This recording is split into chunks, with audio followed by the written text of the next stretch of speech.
जय हिंद। आज का हमारा विषय है सम्राट अशोक के बारे में। बहुत सारे बच्चे ने सम्राट अशोक की कहानी सुन रखे होंगे। हम भी आपको सम्राट अशोक के बारे में कुछ उनकी महत्वपूर्ण बातें बताते हैं।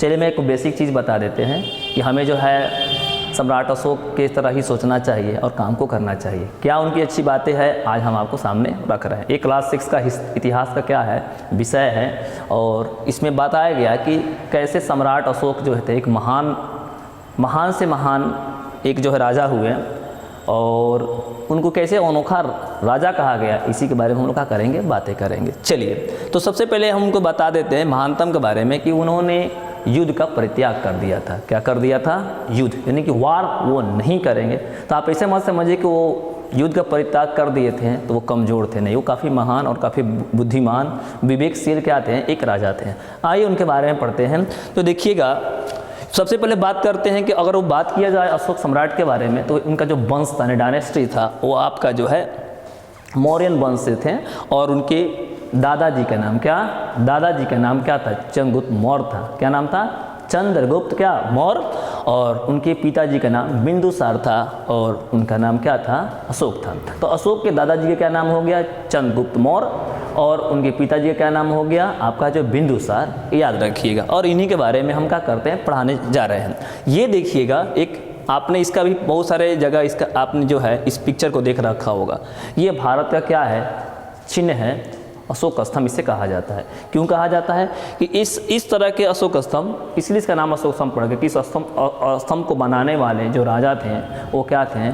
खुद जो है अशोक थे। ठीक है ना। इसमें 4 सिर हैं, ठीक है ना, जो चारों दिशा में क्या है दिखाए गए हैं। लेकिन ये क्यों है, इसके बारे में जानना है। तो हम जानते हैं कि शेर बहुत शांत स्वभाव के होते हैं और बहुत हिम्मत वाले होते हैं। इसे ये प्रतीक होता है कुछ ज़माने में जो भारतीय लोग था, भारत के लोग थे, जो मगध था, वो बहुत ही शांत स्वभाव के थे और अत्यंत क्या थे, गंभीर थे और अंदर से बिल्कुल क्या थे, निडर थे, किसी से डरने वाले क्या थे, नहीं थे। ठीक ऐसा ही हमें भी क्या होना चाहिए, हमें शांत होना चाहिए, गंभीर होना चाहिए और अंदर से बिल्कुल क्या होता है, निडर होना चाहिए, किसी के साथ झुकना नहीं चाहिए। ये बात हम कहाँ से सीखते हैं?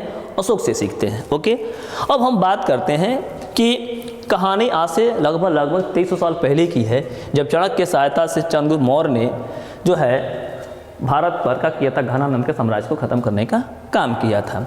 लेकिन अब हम बात करते हैं कुछ विशेष बातें के बारे में।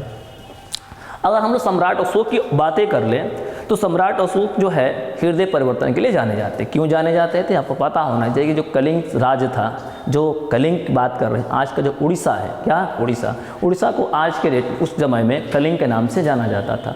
उन्होंने काफ़ी रक्तपात होने के बाद से उन्होंने क्या किया था, हथियार यानी युद्ध का क्या किया था, समाप्ति का ऐलान कर दिया था और अपने सेनाओं को क्या किया था, भंग कर दिया था। सर सेना भंग करने का मतलब क्या हो गया? आसान भाषा में समझ ले कि जो हमारे आसपास में जो पुलिस होती है, पुलिस, ठीक है ना, सिपाही, और बॉर्डर पर क्या होती है, आर्मी होती है। तो अशोक ने कहा कि नहीं, हम आज के बाद से पुलिस और आपकी जो है सेना का करेंगे, नहीं रखेंगे। तो हो सकता है कि जनता आपका जो बेकाबू हो जाए, जिसको जो मन में आए काम कर दे, लेकिन ऐसा बात नहीं था। सम्राट अशोक ने अपने शासन व्यवस्था को कितने अच्छे से कंट्रोल किया था कि उनके अंदर भय कहें या डर कहें या उनका सम्मान कहें, कि सम्मान में कोई भी जनता जो है उनके सामने क्या किया, उनके सामने गलत करने की कोशिश नहीं किया और उन्होंने क्या किया, सेना को भंग कर दिया था। कब? जब कलिंग का युद्ध का समाप्ति हो गई थी तब। लेकिन मैं आपको कुछ और चीज़ बता देते हैं। ये जितने भी डॉट कलर की दिखाई दे रही है, दिख रहा है ना, ये डॉट जैसे कंधार है, लंपक है। सर कंधार तो सुने थे, लंपक क्या हो गया? देखिए अफगानिस्तान का उस समय का एक शहर था जिसका नाम क्या था, लंपक। ठीक है, लंपट नहीं, लंपक, ठीक है ना। तो लंपक जो है उस वक्त भारत में था। मतलब कि कहें तो भारत में जब साम्राज्य आपका जो मौर्य साम्राज्य का जो स्थिति था उस समय जो है अफगानिस्तान, पाकिस्तान तो है ही है, ठीक है ना, और पूरे क्षेत्र जो क्या था भारत में। तो अगर हमसे कोई कहे कि पाकिस्तान हमारा, अफगानिस्तान मेरा है, तो हम पूरे दावे के साथ कह सकते हैं। क्यों? कि जो सम्राट अशोक का जो समय काल था उस समय में अफगानिस्तान क्या था, भारत का क्या था, हिस्सा था। कैसे था? क्यों? यह इसका प्रमाण है, कोई प्रमाण मांगता है, क्या प्रमाण था कि आप ही का था। क्यों? क्योंकि आप जानते हैं कि मौर्य कालीन में जो सम्राट अशोक का जो समय काल था उसमें भारत यानी मगध की राजधानी क्या थी? पाटलिपुत्रा थी। लेकिन उनका जो अभिलेख था, यानी कि अशोक स्तंभ था, बहुत सारे अभिलेख होते हैं, उसका अभिलेख की प्राप्ति जो कंधार, लंपक, सबाजगढ़ी, मनेसहार, तक्षशिला, गिरनार के बारे में बता देते हैं।